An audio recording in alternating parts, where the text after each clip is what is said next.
आ गया है। आगे बढ़ेंगे, एक बड़ी खबर आपको बता दें। इस बीच एक बड़ी खबर अयोध्या से आ रही है, जहां पर राम मंदिर केस में कोर्ट का एक बड़ा फैसला सामने आया है। सभी 8 आरोपियों को न्यायिक हिरासत मिली है। वीडियो कॉन्फ्रेंसिंग के जरिए कोर्ट में पेशी की गई। कोर्ट ने आरोपियों को 14 दिन की जेल में भेजा। आगामी 13 जुलाई यानी कि आगे आने वाली 13 जुलाई तक जेल में अब ये आरोपी 8 आरोपी रहेंगे। कड़ी सुरक्षा के बीच पूरी प्रक्रिया पूरी की गई है। तो अयोध्या के राम मंदिर चढ़ावा चोरी मामले में कोर्ट ने सभी 8 आरोपियों को 14 दिन के लिए न्यायिक हिरासत में भेज दिया है। जस्टिस रजत वर्मा की कोर्ट ने वीडियो कॉन्फ्रेंसिंग से हुई पेशी के बाद अपना फैसला सुनाया। वीडियो कॉन्फ्रेंसिंग के जरिए भ्रष्टाचार निवारण अधिनियम कोर्ट के न्यायाधीश ने जेल से उपस्थित सभी आरोपियों की बात सुनी और 14 दिन की न्यायिक अभिरक्षा में जुडिशियल कस्टडी डिमांड को मंजूर कर लिया। अब अगली पेशी 13 जुलाई को होगी। वहीं कोर्ट से भी बड़ा झटका इन आरोपियों को फैजाबाद बार एसोसिएशन ने दिया है। एसोसिएशन के अध्यक्ष कालिका मिश्रा ने बताया है कि अधिवक्ता संघ ने फैसला लिया है कि मामले में बनाए गए आरोपियों की ओर से संघ का कोई भी सदस्य अधिवक्ता अदालत में पैरवी नहीं करेगा। उन्होंने कहा कि अगर कोई अधिवक्ता आरोपियों की ओर से वकालतनामा दाखिल करता है तो उसे बार एसोसिएशन के निर्णय के अनुसार प्रति आरोपी 5 लाख रुपए की सहयोग राशि संघ के पास जमा करनी होगी। स्पष्ट किया गया है कि इस राशि का उपयोग अभियोजन पक्ष के कानूनी खर्चों के लिए किया जाएगा। अधिक जानकारी के लिए अमित मिश्रा हमारे सहयोगी हमारे साथ जुड़ चुके हैं। अमित, जिस तरीके से बार एसोसिएशन की तरफ से ये फैसला लिया गया है और ये ऐलान किया गया है, न सिर्फ अयोध्या को छोड़ने के लिए अल्टीमेटम, बल्कि आरोपियों को का केस कोई नहीं लड़ेगा। अगर कोई लड़ता है तो उसे जुर्माना देना होगा। क्या ये संवैधानिक तौर पर उचित है? क्या ये सीधे तौर पर आक्रोश को नहीं दर्शाता, उस दबाव को नहीं दर्शाता जो कानूनी प्रक्रिया के आड़े आ रहा है? देखिए, इसके दो पहलू हैं। एक पहलू तो आप देखिए कि जिस तरीके से आज कोर्ट की सुनवाई की बात करें तो सभी को आज ये था कि पुलिस जो है वो रिमांड के लिए रिमांड अर्जी रखेगी, कोर्ट में पेश किया जाएगा, पुलिस रिमांड लेगी और उसके बाद इनसे पूछताछ की जाएगी। लेकिन पुलिस जो है वो रिमांड नहीं लेती, क्योंकि पुलिस का कहना था कि अभी हम इस मामले को लेकर के जांच कर रहे हैं, अभी और रिकवरी कराई जा रही है, जरूरत पड़ने पर हम रिमांड अर्जी लगाएंगे। फिलहाल इनको तो उन्हें न्यायिक अभिज्ञा में 14 दिन के लिए भेज दिया गया है।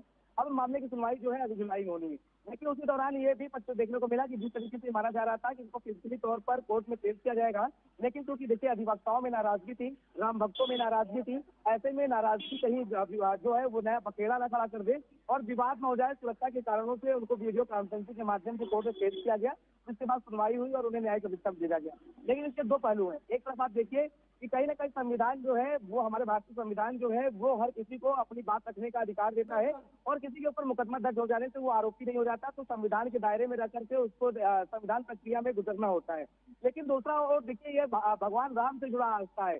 वो धरती भगवान राम की है, जहाँ पर करोड़ों जो कार्य सेवक है उन्होंने बलिदान दिया है, करोड़ों हिंदुओं की आस्था से जुड़ा मुद्दा है। ऐसे में लोगों की भावनाएं भी है और दूसरा पहलू जो देखने को मिल रहा है, जो अधिवक्ताओं में भावनाएं भी है, लेकिन जांच भी है जो लगातार आगे बढ़ रही है। जांच का दायरा अब किस दिशा में आगे बढ़ता हुआ दिख रहा है? क्योंकि चंपत राय का भी बयान दर्ज किया गया, इसके बाद अब जांच का दायरा किस तरीके से बढ़ता हुआ दिख रहा है अभी फिलहाल?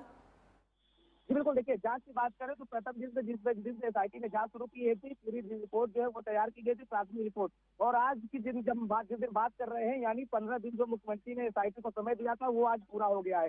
क्योंकि माना जा रहा था एसआईटी की टीम लगातार जांच पूरी होने के बाद प्रथम फेज की दूसरी फेज में भी लगातार एसआईटी जो है वो मंदिर में पहुंच रही थी और हर मुद्दे पर जुड़ी हुई चीजें पूछ रही थी, चाहे वो चढ़ावा चोरी का मामला हो, जमीन से जुड़े मामले हो, या तमाम जो आरोपी है उनके संपत्ति से जुड़े डिटेल जो है वो हो। क्योंकि देखिए अब पाला जो है वो पुलिस के पास पहुंच चुका है, क्योंकि पुलिस के मुकदमा हो गया है और पुलिस जो है इस पूरी मामले को लेकर विवेचना कर रही है।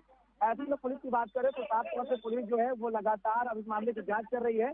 जांच में तमाम तरह की जो बरामदगी है वो की जा रही है। लगातार लोग जो है वो इस तरीके की जो जिसमें शामिल हुए थे उनके घर दबिश दी जा रही है। आपकी बात करें तो लगातार जितने आरोपी थे उनके घर से कुछ न कुछ चीजें बरामद हुई है, चाहे वो कैश बरामद हुआ हो, उसके साथ ही साथ अन्य तमाम चीजें जो है वो बरामद हो रही है। जो सोने की ज्वेलरी है वो बरामद हो रही है। और इस केस से जुड़े हुए तफ्तीश की बात करें तो जिस तरीके से पुलिस लगातार तफ्तीश कर रही है, आप समझिए कि 27 और 28 के दिन में लगातार पुलिस ने 8 आरोपी के जो अलग अलग ठिकाने थे वहां पर छापेमारी की। इस दौरान बड़ी मात्रा में कैश जो है वो बरामद हुआ है, उसके अलावा ज्वेलरी जो है वो बरामद हुई है। तो कहा जा सकता है कि पूरी तरीके से जांच जो है वो पुलिस अलग से कर रही है, एसआईटी अलग से कर रही है। जोर शोर से एसआईटी जो है वो जांच को आगे बढ़ा रही है और जांच को अंजाम दिया जा रहा है। चलिए, जुड़ने के लिए हमें तो तमाम जानकारी के लिए बहुत बहुत शुक्रिया।